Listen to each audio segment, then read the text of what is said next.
Hey folks, I'm Reed, the developer of Rogue Hex, and today I'm going to share some top tips for beginners to learn the basics of the game and to earn your first win. So the first thing that we're going to want to do is establish our first city, and I'm going to give you guys some tips about how to choose a good place to do that.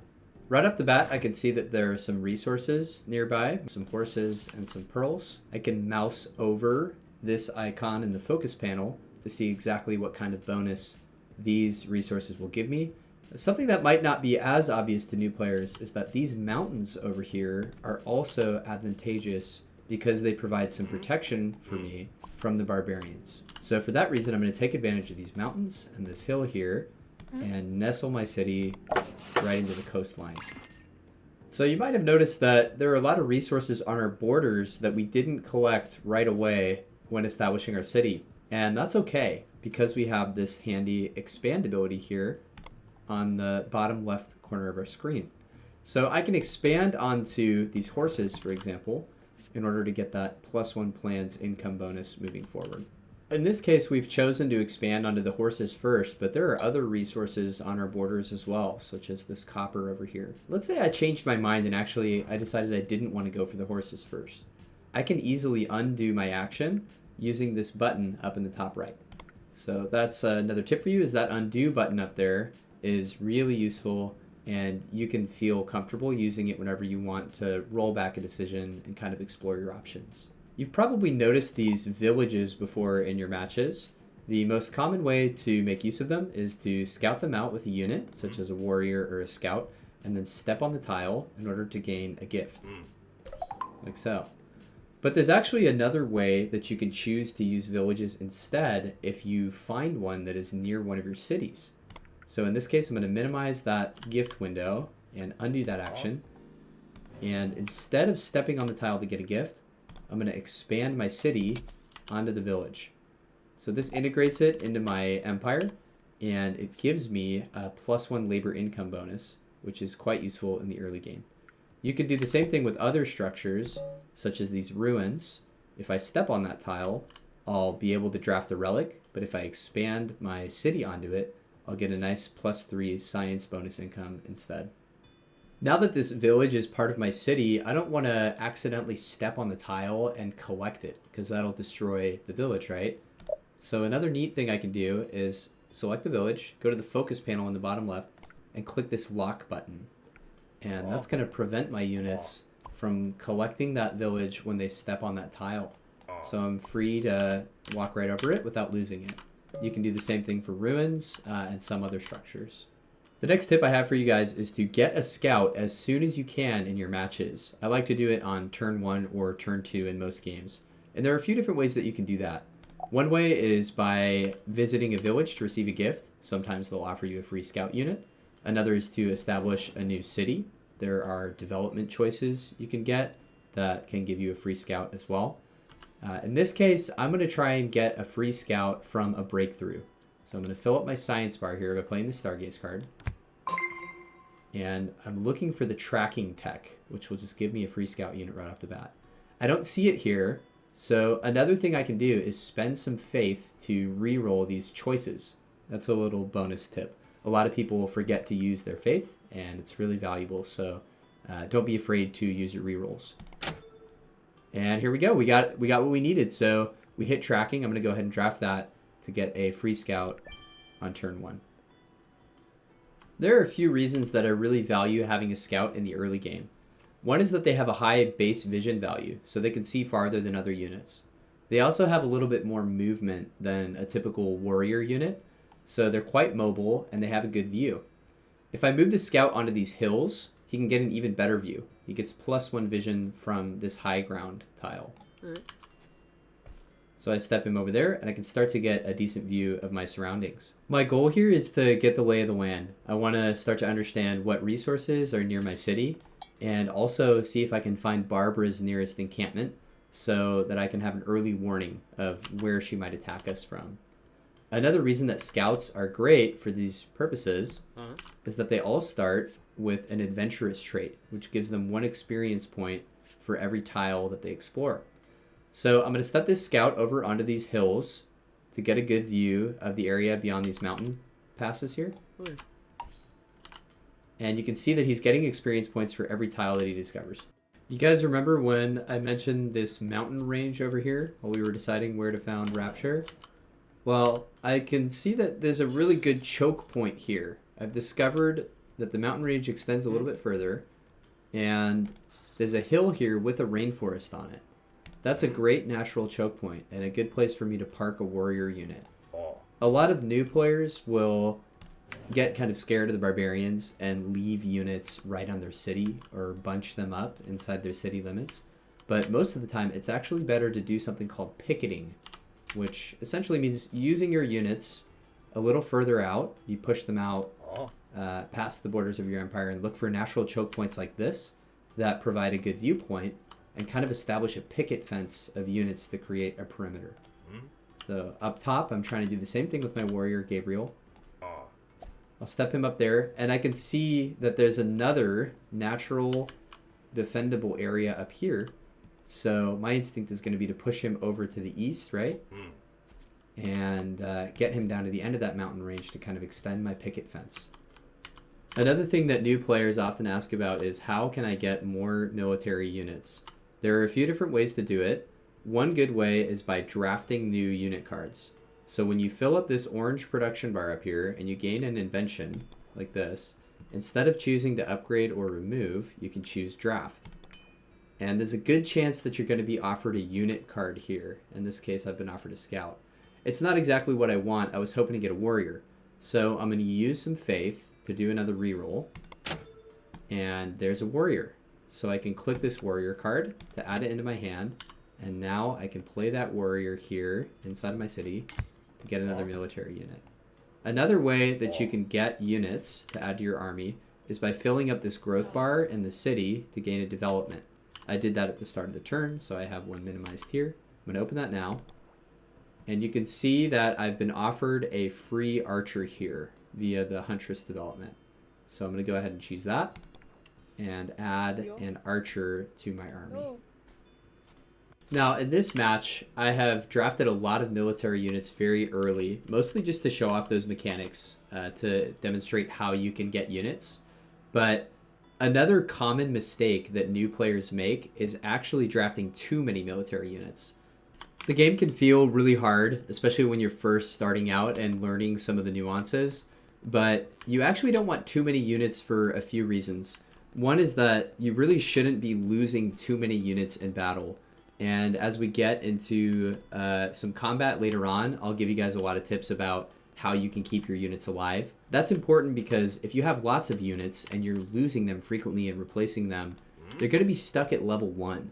And as you earn experience points and level your units up, they're able to draft traits that make them much, much stronger. I would say some level 4 or 5 units can be worth 4 or 5 level 1 units in terms of power. So that's one thing to consider. Another is that we spent our production to draft a new unit card, and that came at the cost of upgrading a card or removing a card from our deck, both of which can be really powerful choices. So there's an opportunity cost to creating new units. And the same goes for the development that we chose in our city. We opted to take this archer, which can be really helpful early on or act as a quick fix in a pinch, but it came at the cost of all the other developments we could have chosen for Rapture that may have given us income over time. So it is good to get a couple units, especially to get started, but don't fall into the trap of over-investing in units, especially if you're losing a lot of them. It's something that you should try to avoid. So we're a bit further along now, and our picket fence is paying dividends. You can see that we've pushed our warrior unit to the end of this mountain range and discovered another great choke point. There's a hill here with some woods, easily defendable. And lo and behold, we have a barbarian scout coming through the pass right now. Now, another really important tip for new players is when you see a barbarian scout unit, you should drop everything and try to kill him. This guy hasn't discovered our city yet. I suspect he will move towards it during the next turn. And once he gets a view of Rapture, he's going to point at the city, and a little red exclamation point will appear above his head. And that's a sign that we've been sniffed out. He has found our city. From there, he'll spend one turn investigating. So he'll kind of hang out around the perimeter of the city for one more turn. Then he's going to start walking home. And if I don't stop him along the way, so if he finds my city and he makes it all the way back to his home encampment, it might be this one here, or perhaps it's another one out here in the fog, he's going to report on what he found, and that encampment is going to get enraged, and they're going to start creating a raiding party to come and attack this city that the scout discovered. So if you find in your matches that you're getting hammered on all sides by lots of barbarians, it feels overwhelming or unfair, like there's way too many units getting cranked out, make sure that you're killing the scout units, and that's going to dramatically reduce the amount of barbarians that are coming to attack you. So here we are, a turn later, getting ready to attack this scout. Now I have a warrior here, and I have an archer. First little combat tip I'm going to give you guys is in a situation like this, where you have a ranged unit, you want to attack a melee target with her first, because that's going to lower his health, right? Down from 8 to 3. And now, when I follow up with my melee unit, I'm going to be able to get the kill in one blow and not take any return damage. So we've killed that scout. We're safe for now, and we can rest easy for a few turns, maybe 5 or so, before whatever encampment created that scout creates another one in order to keep investigating. So we've bought ourselves some time and prevented a barbarian attack for now. It's the next turn here, and I've drawn my settler card. I really want to play it, but I can't quite afford it. You can see that it costs 2 labor and 3 food.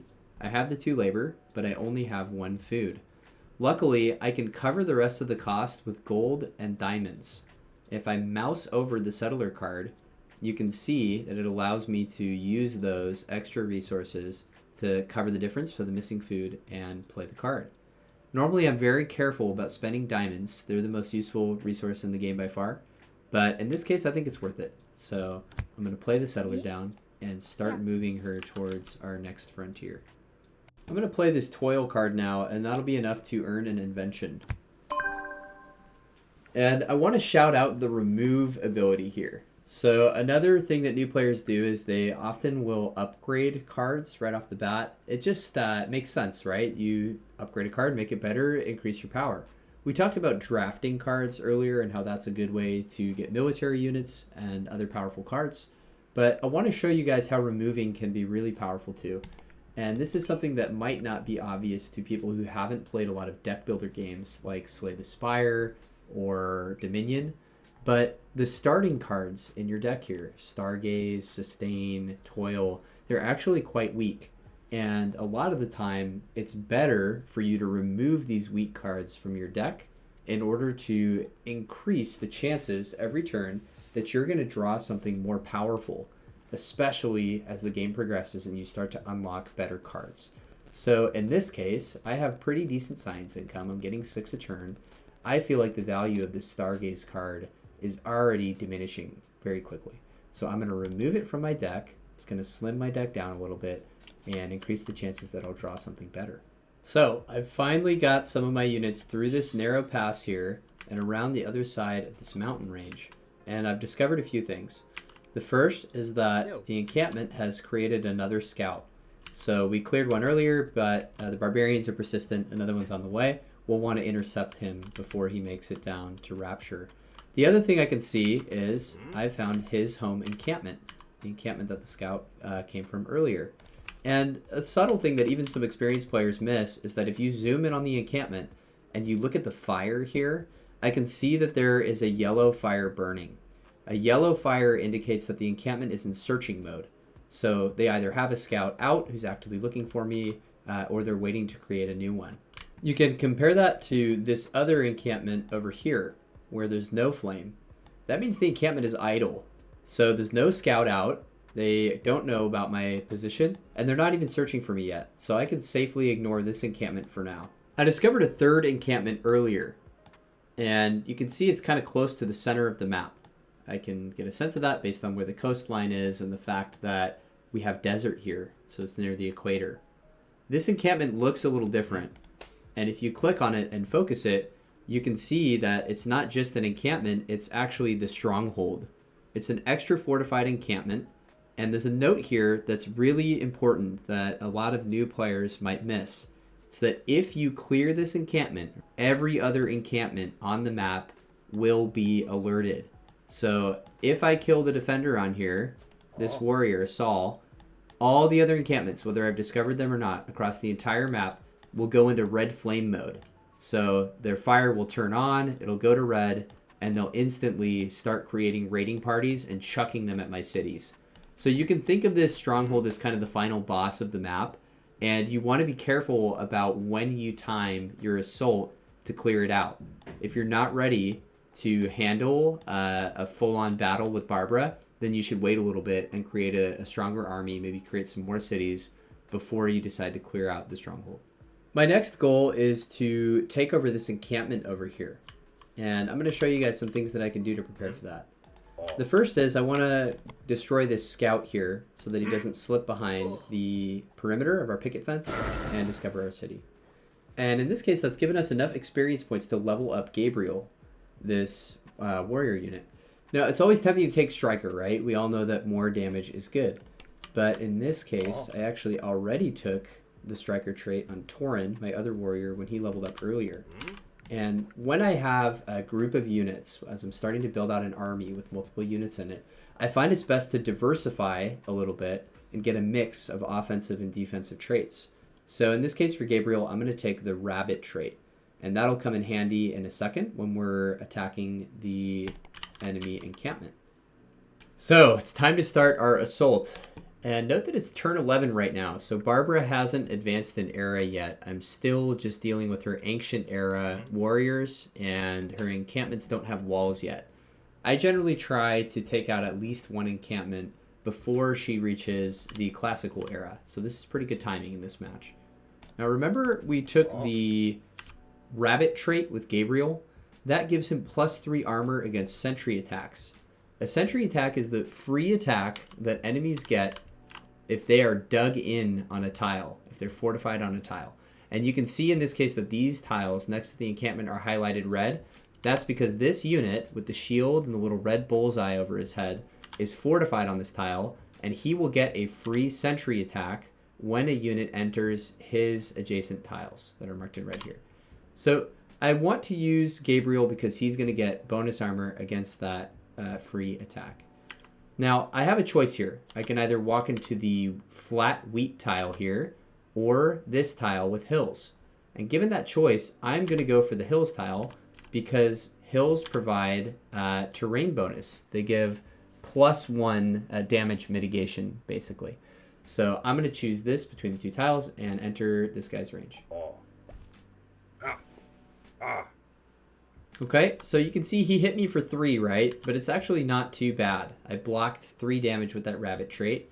And because I was on the hills, I avoided taking an extra damage from this fella. And I hit him with my counterattack for 2 damage back. So it was actually a fairly even trade. Our next step is going to be to follow up with Torin. And because Gabriel has already entered Seth's zone of control and activated his sentry attack, Torin can now run in here without taking that extra bonus hit. There's an effect in this game called wounds. In short, if you have low health, like Gabriel, you will do less damage when you attack. You can see in the combat forecast in the bottom left there that he's losing 2 damage because of wounds. He's doing 2 less damage because his health is lower. Now, because we ran Torin in here after the sentry attack had already been soaked up, he doesn't suffer from any wounds penalty, and he's getting that nice +2 bonus from Striker.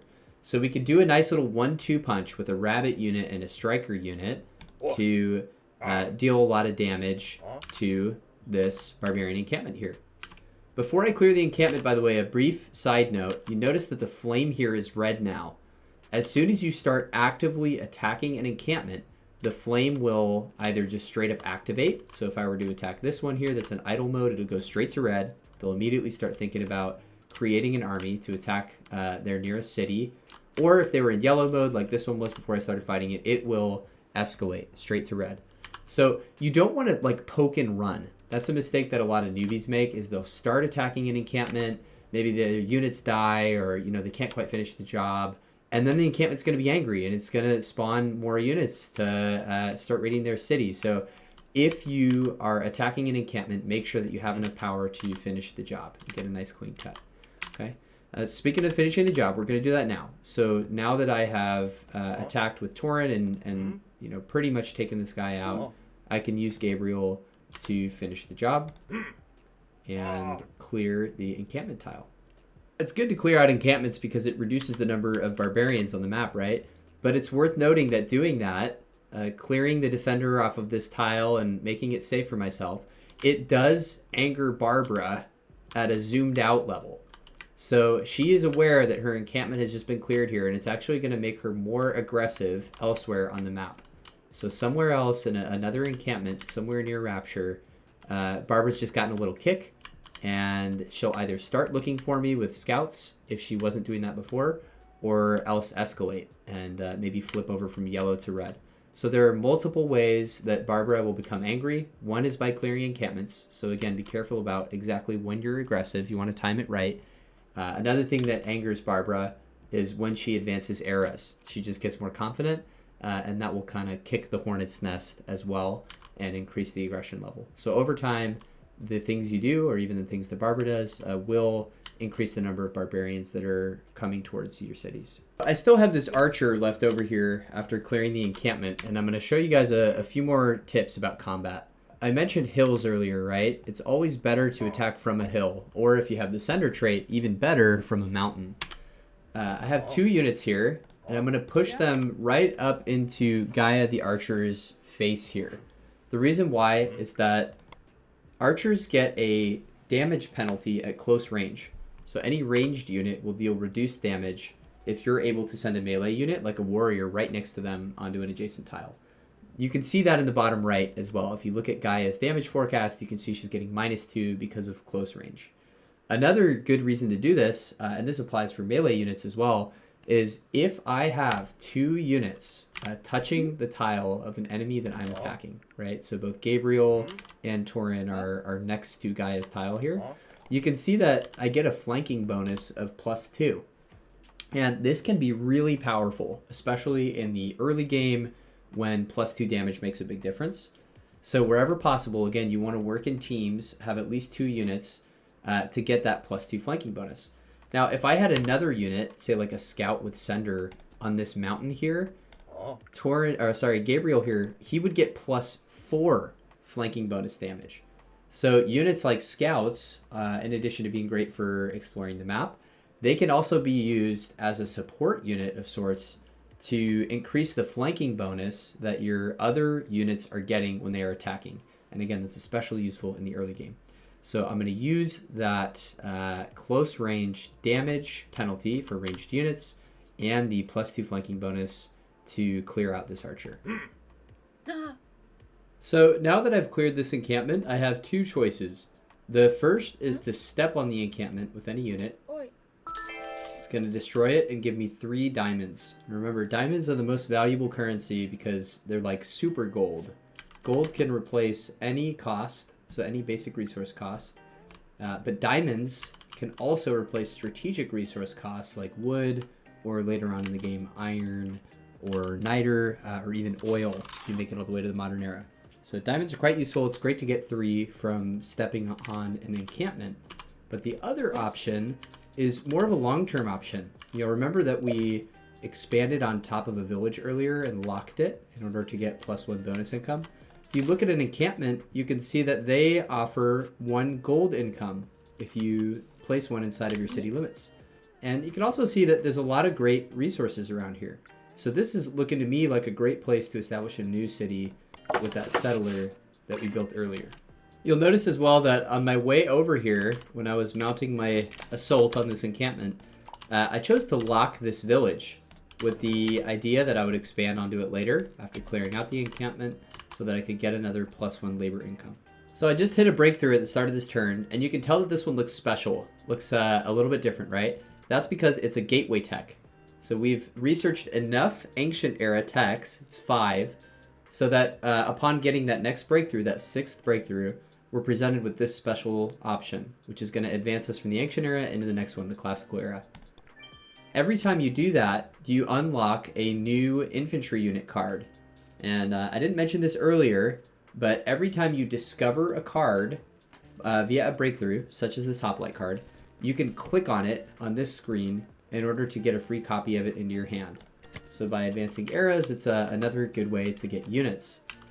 Now you might also be wondering, okay, I'm advancing through the eras, that's awesome. What do I do with these warriors, right? With all these old fellas? Because I'm going to keep advancing, I'm going to unlock guns and tanks and jets, and having a fella running around with a bone club isn't going to be very effective. As soon as I advance an era, I start to think about upgrading my units. And the way that you can upgrade your units is after you unlock a more modern version of a unit.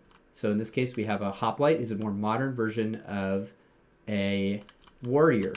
And you can see that it's been added to your library. So up in the top here, here's all the cards that I have knowledge of, all the types of cards that I've discovered. You can see that the hoplite's here, right? I can move my old warrior into city limits, and I can use this upgrade option to pay some gold, a little bit of iron, a strategic resource up here, in order to upgrade him into a hoplite. So as you're advancing eras, make sure that you take a second to return your units back to your city limits so that you can upgrade them and modernize them. I mentioned iron, and you can see that it's appeared up here in the strategic resource area. It wasn't there before, right? When we started the game, there was just diamonds and wood. Well, upon entering the classical era, we actually revealed iron on the map. We discovered iron. So now we can see that there's a few iron tiles that have appeared on the parts of the map that we've already explored. As I mentioned, iron's quite useful for upgrading your units, right? So you're going to want to control a source of iron in order to get some income from it, so that you can keep upgrading your units and building more modern units. So in this case, I'm going to expand Rapture here onto the iron tile. That gives me a nice production bonus income right away. And then I'm going to build this quarry on top of the iron. So as soon as this building is finished constructing, it's going to take one turn to build. I'm going to have a little quarry on top of that iron, and every 3 or 4 turns, it's going to produce some iron for me. So as you're advancing through the eras, just pulling up the tech tree here, you enter the classical era here, and that's when you discover iron after you unlock Polis. Then skipping ahead a little bit to the Renaissance era, after you research guilds and unlock the Renaissance era, niter or gunpowder will appear on the map. And finally, when you enter the modern era, oil will appear on the map. So as you're going along, make sure you're always looking for those new strategic resources and trying to develop them, either by building a mine on top of them, for example, or you could also walk a peasant onto the tile and use their collect ability in order to get a flow of those strategic resources going. As we've been going along, I've been using my scout unit over here to explore the map, picking up things like villages along the way, and especially ruins. So I have a ruins tile right here, and I'm going to show you what happens when I step on it. So I get a choice of relics here. And if you've played other deck builders like Slay the Spire, you know that relics can be really powerful, and the same is true here in Rogue Hex. I can see that all of these are basic rarity relics because they all have a white color above their name. And I know that relics can be game-changing. So I'm going to go ahead and use some of my faith to reroll and see if I can get something that's even more powerful. I think I'm going to go for the Silver Cross because I'm an old school Civ fan and I love getting a little health bonus to heal my units when they level up. So I'm going to choose that for now. So as you're going, keep an eye out for ruins, especially when you start to hit some of the more rare relics. They can totally define your build and change the strategy that you're going to use when you're playing your match. And especially, don't be afraid to use your faith to reroll them and go fishing for something really fun and powerful. So I'm playing my turn here, and I've already played all of the cards in my hand, but I have a lot of resources left, especially labor. You can see I still have 5 left over. So in this case, what you want to do is what's called a pickup. So if you look at the bottom left of the screen here near the focus panel, this pickup button has a 1 labor cost hand on it. If I click it, I'll pay that 1 labor to draw a card from my draw pile back into my hand. Every time you do it, the cost goes up a little bit, but I have so much labor that I can afford to do it again, so I'm going to pay 2. And now I've gotten 2 extra cards in my hand, and I still have labor left over to play them. So I'll go ahead and play those cards to get another invention. Jumping ahead a bit here, I've played a few turns and cleared out another barbarian encampment using my army over here. I want to show you guys another neat trick that you can do with the settler. So you'll notice that this encampment that I just cleared has wooden walls around the edge of it. I can highlight those here to see that they give armor bonus to units on the tile. These appear when Barbara enters the classical era, and as time progresses and she keeps advancing, they get stronger and stronger. So in the medieval era, she'll get stone walls, and in the Renaissance, they become palisade walls. When I step on the tile with the encampment, you'll notice that the encampment disappears and gives me diamonds as normal. But the walls, they don't disappear. They stay there. Huh? So I can actually found a new city on this tile to make use of those walls. I find it's especially useful in the mid game and in the late game when I want to expand out a little further, be a bit more aggressive with my expansions. And it's just another thing that you can consider when deciding if you want to step on an encampment or keep it inside of your city limits in order to get that +1 gold income. Jumping ahead again, here we are on turn 31. Barbara is in the medieval era, and you can see that this encampment that I'm sieging has stone walls. And that gives the defending unit +4 armor, in addition to the +2 that he gets from being fortified on the tile. And that's really starting to add up. That's 6 armor. So every time I attack him with one of my melee units here, they're bouncing off 6 damage. Now, the way that you want to deal with walls, especially once you start getting into the medieval era and beyond, is you need some kind of a sieging element. And in this case, what I've done is built a trebuchet. So I'm going to demonstrate and show you guys how to use these siege units in order to successfully siege a fortified encampment. The first thing I'm going to want to do is take my initiator unit. And in this case, I have Gabriel, the swordsman, who has Rabbit, which we saw earlier, and Resilient, which heals him for 2 every turn. So he's a tank. I'm going to go ahead and run him in to take the sentry hit. Ooh. So he gets popped for 10. That hurts, right? But now we can advance our swordsman and start working on this archer. So I'm going to try and take her out to just simplify the board a little bit and create some space for myself here. That's enough to get my swordsman another level. He's a defensive unit, so I'll go ahead and give him some extra health. The next thing I want to do is advance my trebuchet up onto this hill, which has a nice clear view of the encampment that I'm sieging, and fortify him.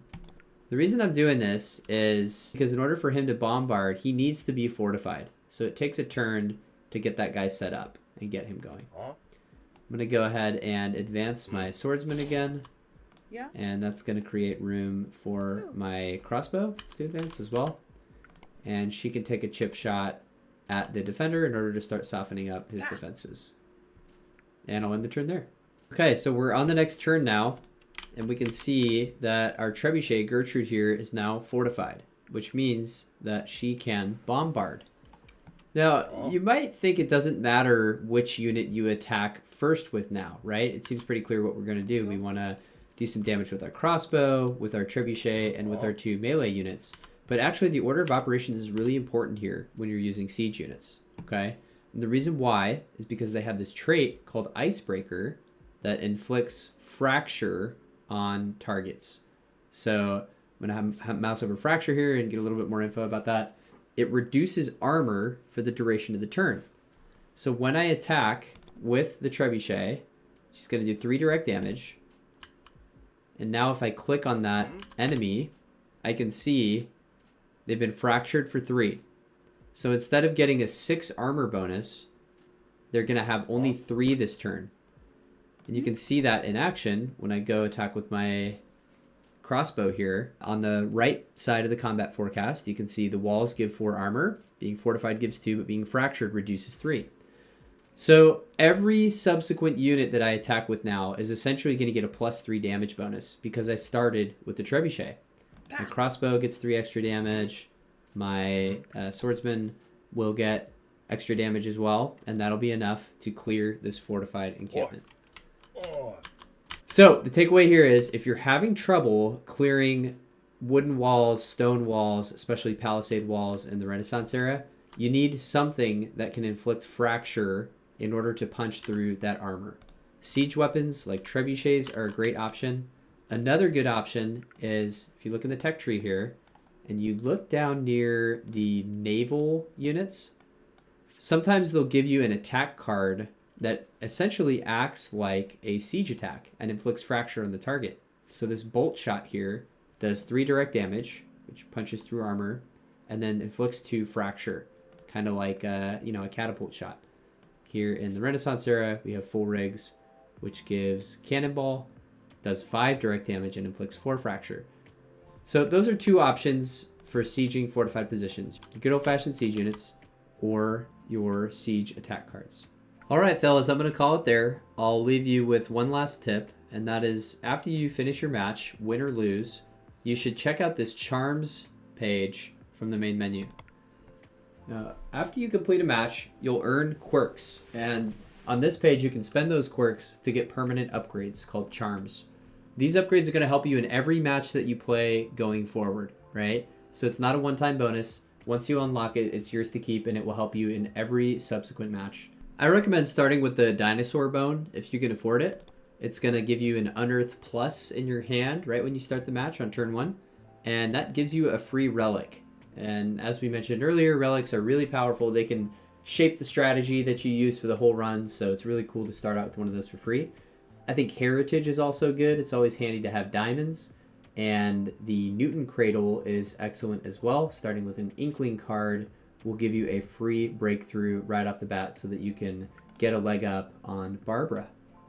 I hope that some of those tips were helpful for you. If you still have questions or there's something you didn't fully understand, I invite you to join our community Discord. We have a really positive and friendly group of players in there, many of whom are quite strong, and they would be happy to teach you a little bit more about the game, or if you're an intermediate or a strong player, to talk strategy, do some theory crafting about how to win the higher hex levels and to win faster. So please join the Discord. We would love to have you there. And if you enjoyed this video, let me know in the comments section, and maybe I'll make a sequel with tips for more advanced players. So thanks again for watching, and I'll see y'all there.